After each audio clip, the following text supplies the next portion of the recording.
Bonjour à tous, namasté, c'est Nelly d'Énergie Soins Divins.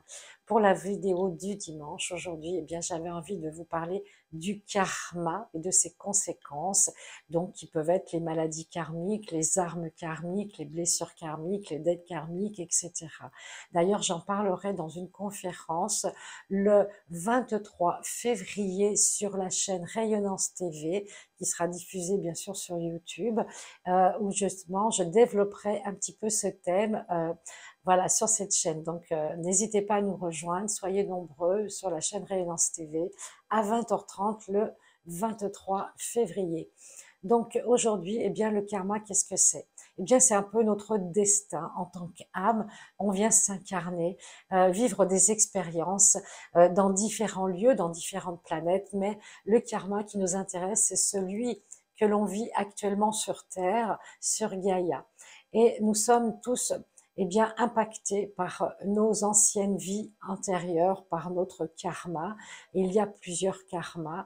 Il y a le karma familial, ce qu'on appelle le transgénérationnel, votre karma de vos vies passées, où on va aller les voir justement dans les annales akashiques, et le karma que vous vivez actuellement.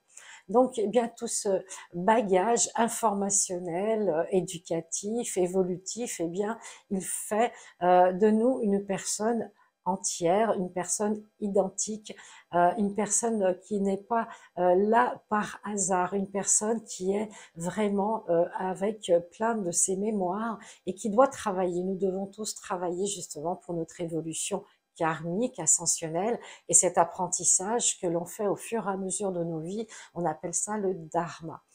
Le dharma, c'est l'enseignement de notre évolution.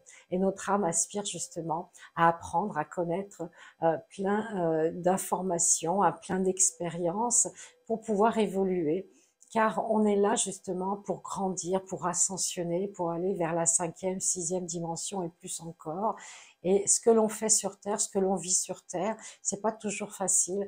Surtout en ce moment, c'est même une période vraiment de transmutation où justement on va changer d'état vibratoire. On est en train de se transformer énergétiquement, vibratoirement. Et c'est difficile, c'est très très douloureux, c'est très fatigant parfois, mais c'est pour aller vers du mieux.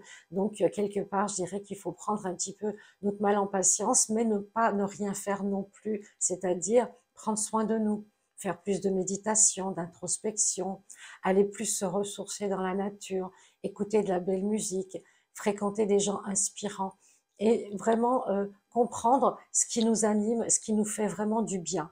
Parce que souvent, on subit soit des personnes, soit des événements, soit un travail, soit des circonstances qui ne nous conviennent pas. Et c'est là que ça bloque. On forme des égrégores, des formes pensées, on devient contrarié, ça peut aller jusqu'à la dépression, la maladie, parce que justement, tout ce que l'on vit actuellement est en disharmonie avec notre essence divine, avec notre moi supérieur. Donc il faut nous nourrir de belles choses et puis surtout être dans l'accueil, ne pas refouler, ne pas rejeter ce qui ne nous convient pas, parce qu'en le faisant, on se crée encore plus de blocages, encore plus de mémoire limitante.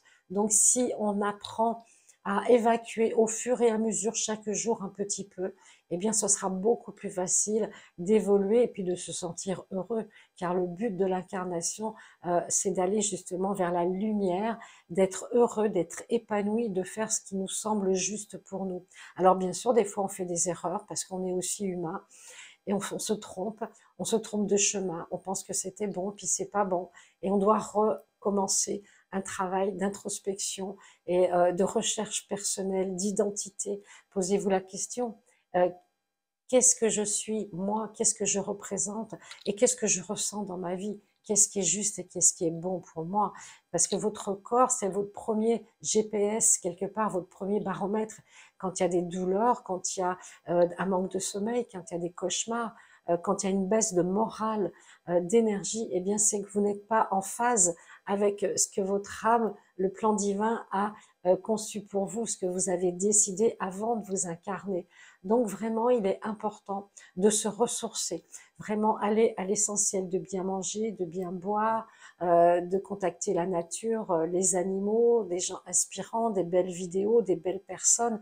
Tout ça, ça va vous aider à vous sortir un peu de l'ornière, du marasme ambiant actuel, et ça va vous permettre justement de vous détacher, de prendre de la hauteur sur la situation. Je dis toujours, il faut se détacher, il faut écouter, se tenir informé, mais ne pas être impacté, ne pas imprimer ce qui ne vous appartient pas. Et souvent, eh bien, on va être triste par quelque chose, une nouvelle, par des catastrophes comme il y en a actuellement. Donc on peut envoyer de l'amour et de la lumière à tous ces gens qui souffrent, à tout ce qui s'est passé, mais c'est déjà une bonne chose de le faire, et puis c'est déjà important parce que on est très fort, hein, pour envoyer de la lumière et de l'amour, mais en même temps, il ne faut pas que ça vous impacte au niveau personnel, parce que vous ne pouvez pas prendre toutes les misères du monde pour vous. On peut aider chacun à notre façon, on peut faire des dons, on peut faire des actions, mais voilà, il ne faut pas être dans le sacrifice ou être dans une souffrance qui va vous impacter énergétiquement et qui fait qu'ensuite, après, vous ne pourrez même pas vous sauver vous-même. Vous voyez, il faut arriver à se préserver et rester dans une bulle protectrice. Alors ça peut être l'archange Michael, ça peut être Jophiel, ça peut être Chamuel, ça peut être l'archange Métatron. Choisissez l'énergie, la lumière qui vous correspond, qui va vous nourrir, qui va vous régénérer.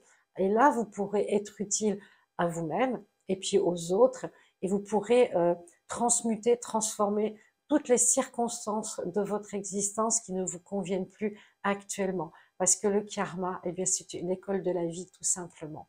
Voilà, j'espère que cette vidéo vous a plu. N'hésitez pas à liker, à vous abonner à ma chaîne. Et puis, je vous dis à bientôt pour une prochaine vidéo. Namasté.